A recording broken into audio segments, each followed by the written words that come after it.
Hello and welcome back to my YouTube channel Vishal Jigli. आज के इस वीडियो में मैं आपके लिए लाया हूँ बीएससी फिजिक्स ऑनर्स पार्ट 1 का सिलेबस।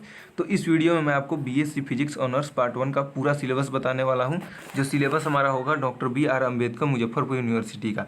साथ ही आपको बताऊँगा कि आपको कौन कौन से सब्जेक्ट्स पढ़ने होंगे, आपको कौन कौन सी बुक्स पढ़ने होंगे और आपका जो क्वेश्चन पैटर्न रहेगा, यानी कि आपका जो परीक्षा होता है तो उसमें कैसे आपको क्वेश्चन आते हैं। तो सबसे पहले अगर हम लोग बात करें सब्जेक्ट्स की, तो आपको फिजिक्स ऑनर्स आपने अगर लिया है तो आपको सभी सब्जेक्ट्स पढ़ने होंगे, यानी मैथ्स पढ़ना होगा, केमिस्ट्री, हिंदी, इंग्लिश और फिजिक्स तो आपको पढ़ना ही होगा।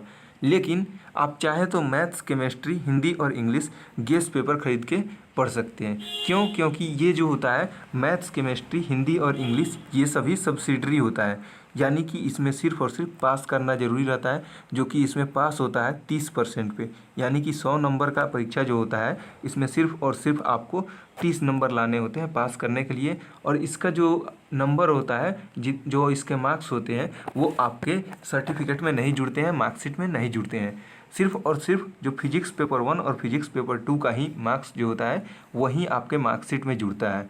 तो ये जो फिजिक्स पेपर 1 और फिजिक्स पेपर 2 है, इसको बोला जाता है ऑनर्स पेपर।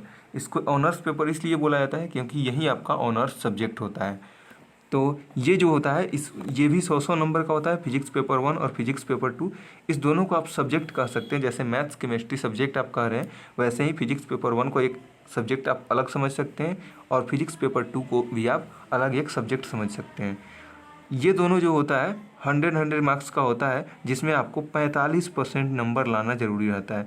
यानी कि 45% पे इसमें पास रहता है, यानी ऑनर्स सब्जेक्ट में आपको 45 नंबर लाना होगा पास करने के लिए। बाकी जो सब्सिडरी है मैथ्स, केमिस्ट्री और हिंदी, इंग्लिश, इसमें आपको सिर्फ और सिर्फ 30 नंबर ही लाने होंगे।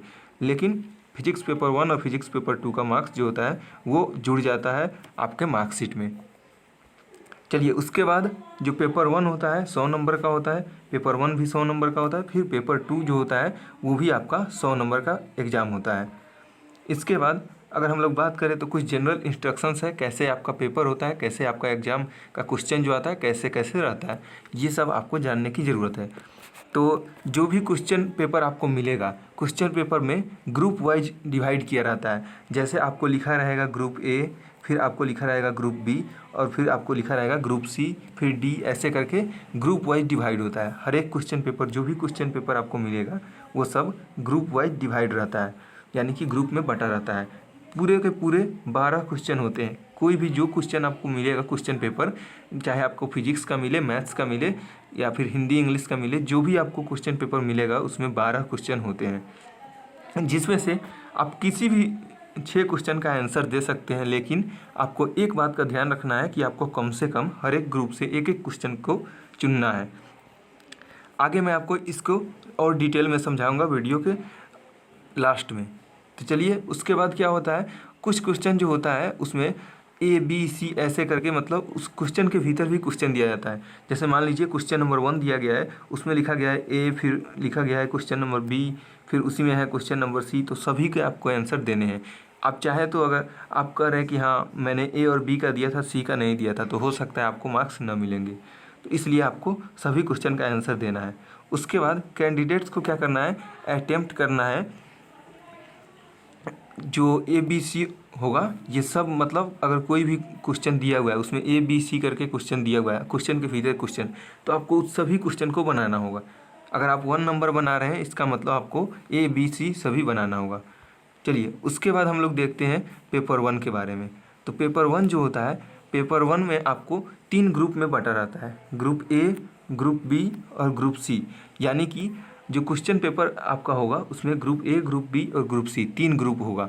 तीनों ग्रुप में अलग अलग आपको बुक्स पढ़ने होंगे, अलग अलग बुक्स से जो क्वेश्चन आती है। सबसे पहला जो बुक होता है वो होता है स्पेशल थ्योरी ऑफ रिलेटिविटी, जिससे आपको 2 क्वेश्चन आते हैं। स्पेशल थ्योरी ऑफ रिलेटिविटी से आपको 2 क्वेश्चन आते हैं। फिर आपको पढ़ना होगा mechanics and properties of matter. ये जो होता है इससे 8 क्वेश्चन आते हैं, यानी कि हाईली वेटेज टॉपिक है, इससे सबसे ज़्यादा क्वेश्चन आते हैं।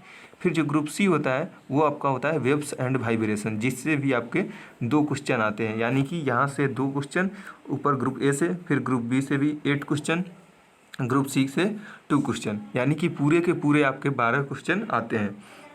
तो आपको आंसर कैसे देना है, कम से कम आप क्या करेंगे, कम से कम यहाँ से आप ग्रुप ए से क्या करेंगे, कम से कम एक क्वेश्चन का आंसर देंगे। ग्रुप ए से कम से कम आप एक क्वेश्चन का आंसर देंगे, फिर ग्रुप बी से भी कम से कम एक क्वेश्चन का आंसर देंगे, और फिर आप ग्रुप सी से भी कम से कम एक क्वेश्चन का आंसर देने की कोशिश करेंगे। उसके बाद 3 क्वेश्चन का आप आंसर दे दिए, और आपको कितना देना होता है, 6 क्वेश्चन का आंसर देना होता है। तो बाकी का जो 6 क्वेश्चन बच गया वो चाहे तो आप इसमें से दे सकते हैं, चाहे तो मतलब इसमें से मतलब आप कैसे भी दे सकते हैं, किसी भी ग्रुप से। उसके लिए कोई ये चीज़ नहीं है, लेकिन आपको कम से कम हर एक ग्रुप से एक एक क्वेश्चन का आंसर देना होगा।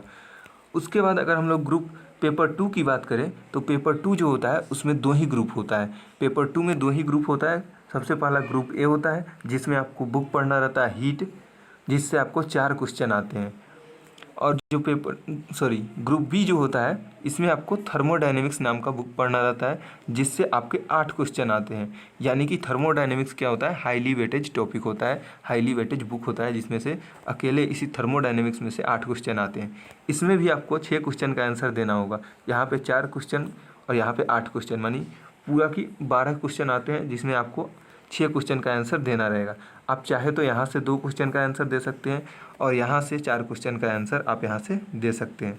चाहे तो आप यहाँ से 3 क्वेश्चन का आंसर दे सकते हैं, यहाँ से भी 3 क्वेश्चन का आंसर दे सकते हैं। मतलब आप कैसे भी आंसर दे सकते हैं, लेकिन कम से कम दोनों ग्रुप में से एक एक क्वेश्चन होना चाहिए। ये चीज़ अनिवार्य है। चलिए, ये तो था हमारा वीडियो।